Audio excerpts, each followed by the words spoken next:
નમસ્કાર દર્શક મિત્રો, આપ જોઈ રહ્યા છો વાયન ન્યૂઝ. હવે જોઈએ અગત્યના સમાચાર. ડભોઈ વણકરવાસના દલિતોની વસ્તીમાં લઘુમતીય મકાન ખરીદતા હિન્દુ દલિતો ભારે સૂત્રોચ્ચાર સાથે વિરોધ. ડભોઈ વણકરવાસ વિસ્તારમાં વર્ષો જૂની પેઢીઓથી દલિતો રહે છે, જેમાં આજુબાજુ હિન્દુ મંદિરો તેમજ રબારીવાસ, ભીલવર્ગો તેમજ અન્ય હિન્દુઓની મોટા પ્રમાણમાં વસ્તી આવેલી છે. જ્યાં વણકરવાસના હિન્દુ મંદિર સામે વણકરવાસના જ કેશવભાઈ મકવાણા દ્વારા લઘુમતી હનીફભાઈને મકાન વેચી દેવામાં આવતા હિન્દુ દલિતો દ્વારા ભારે સૂત્રોચ્ચાર સાથે લઘુમતીનો વિરોધ કરી મકાન ખાલી કરવા માટે ઉગ્ર વિરોધ સાથે ભારે સૂત્રોચ્ચાર પણ કર્યા હતા. અગાઉ 18 ફેબ્રુઆરીએ ડભોઈ પ્રાંત અધિકારીને દલિત સમાજ દ્વારા અરજી આપવામાં આવી હતી, જેમાં ઉલ્લેખ હતો કે લઘુમતી સમાજના હનીફભાઈ દ્વારા આ મકાને ખરીદી કરવામાં આવવાનું છે, પરંતુ તંત્ર દ્વારા કોઈ કાર્યવાહી ન થતાં આજે હિન્દુ ધર્મના દલિતો જેમના મંદિરોની સામે લઘુમતીએ મકાન રાખ્યું હોય ઉગ્ર વિરોધ સાથે ભારે સૂત્રોચ્ચાર કર્યા હતા. હિન્દુ ધર્મ રિવાજ અલગ હોય છે, જ્યારે લઘુમતી સમાજના અલગ, જેને લઈ હિન્દુ મહિલાઓ દ્વારા ઉગ્ર વિરોધ તેમજ પોતાના લગ્ન પ્રસંગે પોતાના સમાજની દીકરીઓના લગ્ન નહીં થાય, કેમ કે તેઓ લઘુમતી સમાજ સાથે રહે છે, એવું સમાજમાં એક વાતાવરણ ઊભું થશે.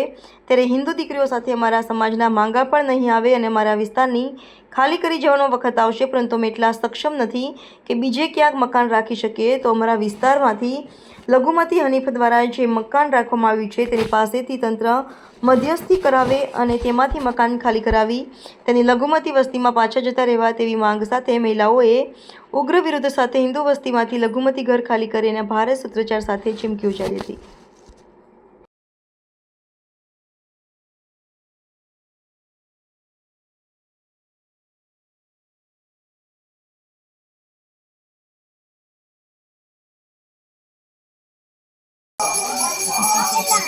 આ સમગ્ર વિસ્તાર એ હિન્દુ વસ્તી ધરાવતો વિસ્તાર છે. આ વિસ્તારની અંદર વણકરો, વસાવા, રબારી, તડવી વગેરે સમાજના વ્યક્તિઓ અહીંયા નિવાસ કરે છે. લગભગ આ વિસ્તારની અંદર 4 પેઢીથી લોકો નિવાસ કરે છે. આ વિસ્તારની અંદર કેટલાક મંદિરો આવેલા છે, જેમાં વણકર સમાજની મહાકાલીમાં અહીંયા મંદિર છે અને બાબા રામદેવ કૃષ્ણ કનૈયાલાલનું મંદિર છે. સાથે સાથે હનુમાનજી દાદાનું પણ અહીંયા મંદિર આવેલું છે. આ વિસ્તારની અંદર એક દલિત સમાજનો વ્યક્તિ એ પોતે બારોબાર વિધર્મી સમાજને પોતાનું મકાન વેચી દેતા તેમને કોઈને પણ જાણ કરી નથી, અને એનો એક બદ ઇરાદો એ છે કે આ વિસ્તારમાં રહેતા સમગ્ર આપણે હિન્દુ સમાજના લોકોને હેરાન કરીને, પરેશાન કરીને અહીંયાથી તેને પોતે પોતાના ઘર છોડીને અહીંયાથી આ લોકો જતા રહે એ પ્રકારનો એક બદ ઇરાદો એ પોતે હાંસલ કરવા માટે આ એક ભિન્ન કક્ષાની પ્રવૃત્તિ કરેલી છે. તો અમે આ માટે એસડીએમ સાહેબને પણ એક આવેદનપત્ર આપેલું છે. એસડીએમ સાહેબને લગભગ 20/2/25ના રોજ, એટલે કે 2 મહિના પહેલાં આવેદનપત્ર આપેલું છે, પરંતુ તંત્રએ આના ઉપર આજ દિન સુધી કોઈ પ્રકારનું ધ્યાન રાખ્યું નથી. અમારે સાથે સાથે આ વિસ્તારના રહીશોની એક ઉગ્ર માંગ છે કે જે વિધર્મીને મકાન વેચાણ કર્યું છે એ બંને પાર્ટીને, વેચાણ કરનારને અને રાખનારને, આ બંને વ્યક્તિને બોલાવીને આ મકાન કોઈ એક હિન્દુ વ્યક્તિને વેચાણ આપે એવી એક અમારી ઉગ્ર માંગ છે. સમગ્ર વિસ્તાર હિન્દુઓની વસ્તી ધરાવે છે. ત્યાં એક મુસ્લિમ વ્યક્તિએ મકાન ખરીદ્યું છે, એનું અમે લોકો વિરોધ કરી રહ્યા છે, કારણ કે અહીંયા પૂરેપૂરી હિન્દુઓની વસ્તી છે, અને જો ત્યાં કોઈ અન્ય જ્ઞાતિનું વ્યક્તિ આવીને વસે, જેમ કે અહીંયા મકવાણા, તડવી, ઘણી બધી કાસ્ટના રહી રહ્યા છે, અને ત્યાં જો બીજા કોઈ પ્રાંતનું વ્યક્તિ આવીને વસે તો અમને બહેન દીકરીઓને બધાને ઘણી બધી મુશ્કેલી આવી શકે તેમ છે. જેમ કે કોઈના પ્રસંગ હોય, સગાઈ હોય, મેરેજ હોય, તો એવી પણ પરિસ્થિતિ આવી શકે છે કે ના પણ થાય. આગળ જતાં એવી પરિસ્થિતિ સર્જાઈ શકે છે કે એ લોકો અહીંયા આવીને વસે તો અમારી બેન દીકરીઓના લગ્નોમાં અને પ્રસંગોમાં તકલીફો ઊભી થઈ શકે છે. ના થાય તો, અને ઘણી બધી અહીંયા મંદિર ને એ બધું છે, અમારા રીતિ રિવાજો અલગ છે, અને આ જગ્યા એવી છે જ્યાં અમારા પ્રસંગો થાય છે, અને આ જ મકાનની સામે મંદિર પણ આવેલું છે. અમારે હોળી હોય કે કોઈ બી પ્રસંગ હોય તો આ મકાનની બાજુમાં જે જગ્યા છે એ અમારા પ્રસંગો માટેની જગ્યા છે, તો ઘણી બધી અડચણો ઊભી થઈ શકે તેમ છે. જો તમે લોકો જો અહીંયાના કાર્યકરો આ મામલે કોઈ પણ એક્શન નહીં લે તો અમે લોકો એમની કચેરીમાં જઈને ઉગ્ર આંદોલન કરીશું. અમે બસ એટલું જ એમને કહીએ છીએ કે અમારા પક્ષમાં સારો કોઈ નિર્ણય લેવામાં આવે, જેનું આ મકાન છે જે વ્યક્તિએ ખરીદ્યું છે એ બે વ્યક્તિને ભેગા કરીને અમારા પક્ષમાં કોઈ સારો નિર્ણય લે એવી જ અમે આશા રાખીએ છીએ.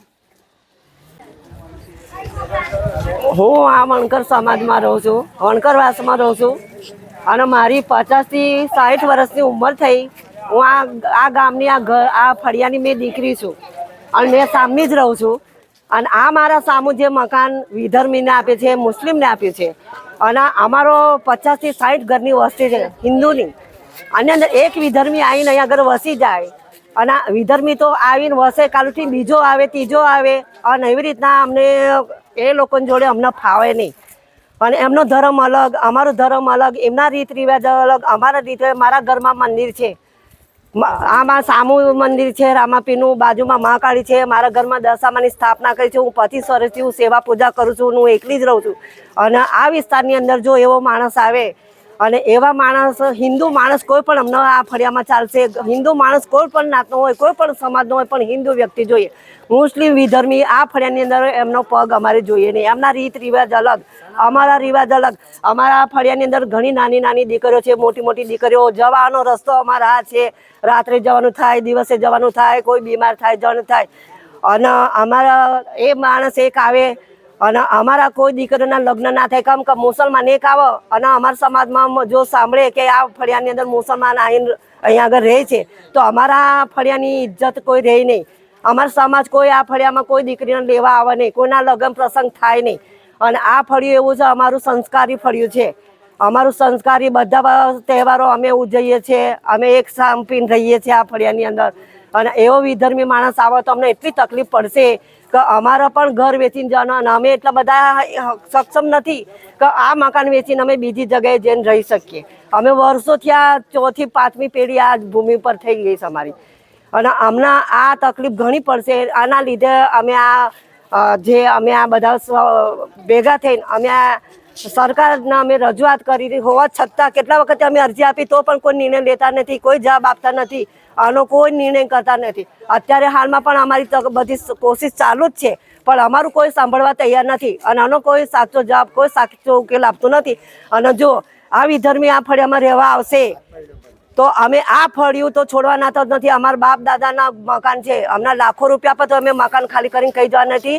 અને એ જેણે મકાન વેચ્યું હોય તેને અને જેણે રાખ્યું છે એ બેવને ભેગા કરીને એનો ફેસલો કરે.